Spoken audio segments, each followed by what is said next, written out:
तो classical language का पूरा पोस्टमार्टम कर लो। रसगुल्ला क्या ही दोस्तों इनके बारे में पढ़ना लिखना आपके। देखो दोस्तों, भाषाओं की अगर बात करूं, लैंग्वेज की बात करूं आपसे, तो हमारा जो संविधान है बेटा, इस संविधान के भाग 17 में आर्टिकल 343 से 351 जो है भाषाओं का जिक्र किया गया है ना। भाग 17 में आर्टिकल 343 से 351 जो है भाषाओं का जिक्र हमारे भाग 17 में किया गया है।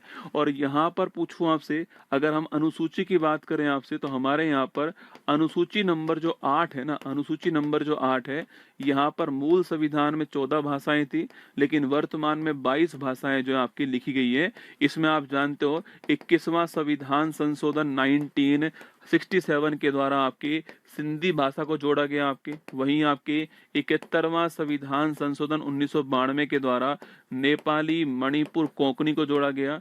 और 92 कॉन्स्टिट्यूशन अमेंडमेंट 2003 के द्वारा जो है बोडो, डोंगरी, संथाली, मैथिली इन्हें जोड़ा गया। कुल मिला के 22 भाषाएं अनुसूची नंबर 8 में जोड़ दी गई। ठीक है, कुल मिला के 22 भाषाएं अनुसूची 208 में। ठीक है, इसके बाद दोस्तों वह भाषाएं जो मूल भाषाएं जिनकी उत्पत्ति किसी अन्य से नहीं है, उन्हें कहते हैं हम लोग क्लासिकल लैंग्वेज। क्या बोलते हैं?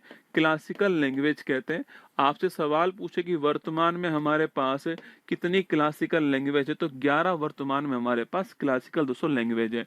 इनकी शुरुआत कब से होती है? तो 2004 से ये स्टार्ट होती है, आपको ध्यान रखना है। ठीक है, सवाल दोस्तों पूछे पहली कौन सी आपके, तो पहली क्लासिकल लैंग्वेज है तमिल 2004 के अंदर। ठीक है, सेकंड पूछूं आपसे, संस्कृत सेकंड क्लासिकल लैंग्वेज है 2005 के अंदर।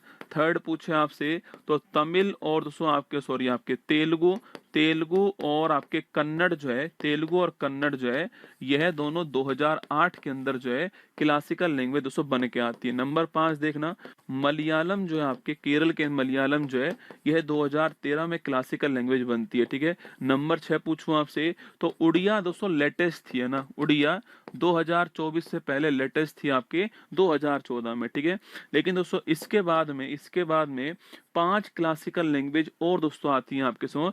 एक है मराठी दोस्तों, आपके मराठी, एक है प्राकृत, एक है पाली, एक है आपके असमिया, और एक है आपके बंगाली। कौन सी है? बंगाली। ठीक है, तो ये 5 क्लासिकल लैंग्वेज और आती हैं सन 2024 के अंदर।